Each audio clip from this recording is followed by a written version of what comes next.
Welcome back to Wiseman Company, everyone. Ben here, and today we're going to talk about my top 5 piston guns. And these piston guns are my current top 5. Not the top 5 of all time, just the ones I like that are on the market available right now, for the most part. Why do people like piston guns? They have some big advantages. They have some disadvantages. One thing is for certain, though, not all piston guns are created equal. 2 types of pistons. Long and short stroke pistons. Long would be an AK. The piston is attached to the bolt carrier group. Short stroke would be something like the MCX, where the piston and the bolt carrier group are separate. Let's go over some advantages of piston systems before we get into my top 5, just so you guys are on the same page. Advantages. Reliability, they're cleaner. You hear that a lot. They're not necessarily cleaner, they're just putting that junk carbon gas in a different area other than the bolt carrier group and chamber. A lot goes on in the chamber, a lot of friction there, a lot of movement, so adding carbon and gas and junk into there usually causes problems over time. Pistons mitigate that. Suppressing piston guns is usually a no-brainer. The gas is very well regulated and will have different options for suppressed, unsuppressed, supers, subs, etc. In my experience, a lot of the different adjustable gas pistons have been as advertised. Manufacturers have done a good job with the settings, and that is a perk, because with DI guns you can run adjustable gas blocks. I haven't had a good experience with them, but running suppressed and supers and different grain weights and things like that can affect the reliability of the platform. Pistons kind of circumvent those crossroads of reliability, let's say. What are some disadvantages of piston guns? Weight, cost, it's a proprietary system. Each piston system is unique to its own manufacturer and its own company most of the time. So, unlike direct impingement guns where you can just swap pieces all around, you can't do that with a piston system gun. If something breaks, you're going to need to go to the same manufacturer and same platform to source a part from it. Cost is pretty obvious. There's more parts, pieces, machining that goes into piston systems. They're typically at a higher price point, a higher retail price point. And then weight. Weight is obvious because it's additional parts and pieces, usually towards the front of the gun. So you're going to feel that weight at the front. Some companies have done a good job of mitigating the weight issue, like the Brownells BRN 180. They kept the weight down. PWS does a good job of keeping the weight down. For the most part, though, a lot of the piston guns out there are going to have some heftier weights. Not a lot, but you can feel it. All right, let's get into my top 5. Starting with number 5, of course, I'm going to go with the Taiwanese T91 Wolf Upper. Why do I like this? It comes in at a good price point if you want to get into a piston gun. $500, you can usually find these at AM Surplus. They're very reliable. They are kind of punchy. They're really punchy. There's a lot of felt recoil in them. And they, for the ones I've seen, do have some carrier tilt, which it's just a little sloppy in there. So maybe just the ones I have seen. I don't think that's the case.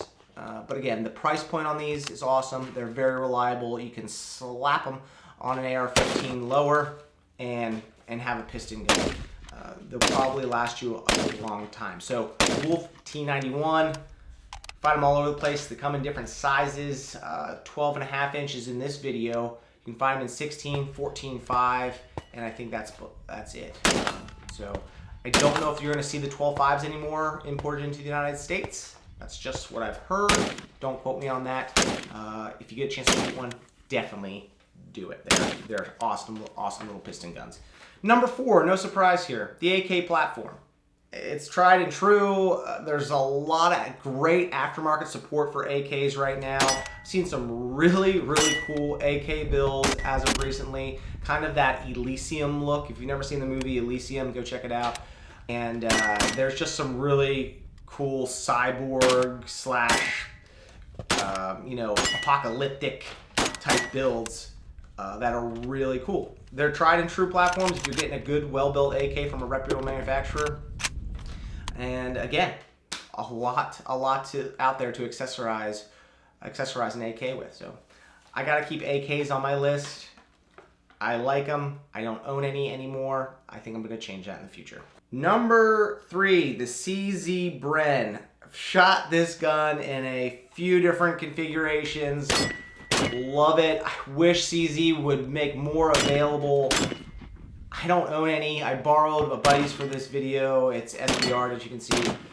They're just awesome. This one is in 7.62x39. It's the right way to do 7.62x39. Smooth, soft shooting, very accurate. I love the Bren. The Bren 2s. I did a review on the Bren 1s a long time ago, and I like those. The Bren 2s, they saved weight with that polymer lower. Great piston gun. Awesome. Again, I wish CZ was importing more of them. Number 2, the BRN 180. Recently did a full review on this gun. Brownells knocked this out of the park. Mine's a 10-inch 300 blackout. I've shot the 10-inch 5.56 ones. And the longer 5.56 ones, I believe PWS is making the piston system for these guns. Very reliable. Gas is well regulated. This is a gun that they kept the weight down on. I can't say enough good things about the BRN 180. Coming in at a decent price point. I like the fact that you can run a folder with the BRN 180s, so you're cutting down that size if you want to throw it in a backpack or a tennis racket bag or something like that. I think, again, Brownells did a great job with this gun. Run them suppressed, unsuppressed, just top-notch piston gun. And finally, numero uno spot, and I went back and forth between the BRN 180 and this, but the MCX. I love the MCX. I'm not a SIG fan at all. I'm not a fan of the company. They're putting out some good stuff, though. Got to give credit where credit's due. They are putting out some good stuff. The MCX is soft, a little on the heavy side. I have felt some MCXs, though, with Midwest Industries rails on them, and they have cut down the weight a good bit with putting those aftermarket rails on. So there are options to get the weight down.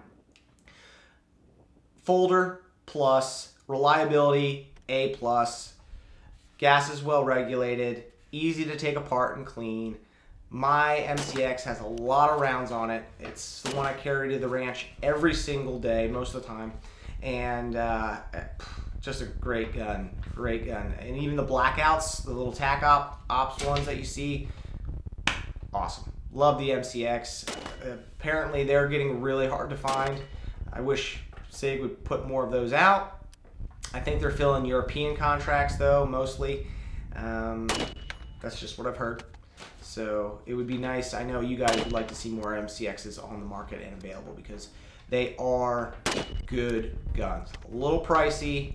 By a little, I mean they're pricey, and since there's not many available right now, the gun brokers and the auction sites of the gun world have seen some very high prices on MCXs. So that's my top 5. MCX is my number 1. Kind of in a piston groove right now, guys. I don't know why. Just really like them. Been messing around with them. I think they are much improved from 10 years ago when everybody was like, oh, you need to get a piston gun. They're the best LWRC piston guns. They were not as good as advertised 10 years ago. Now, I think some real improvements have been made on these systems and these firearms. They're ticking away, and you can tell they're popular. They're hard to find, and for good reason, because they're good guns. So that's my top 5 piston guns right now, subject to change. Hopefully it changes, because that means better options are coming out, right? Guys, thank you for watching. My name's Ben. Go to wisemancompany.com. That's the best place to support us. That's our online store. A ton of great gear over there for you guys to pick up. And again, that's the best way to support us, so thank you. All right, guys, we'll see you on the next video.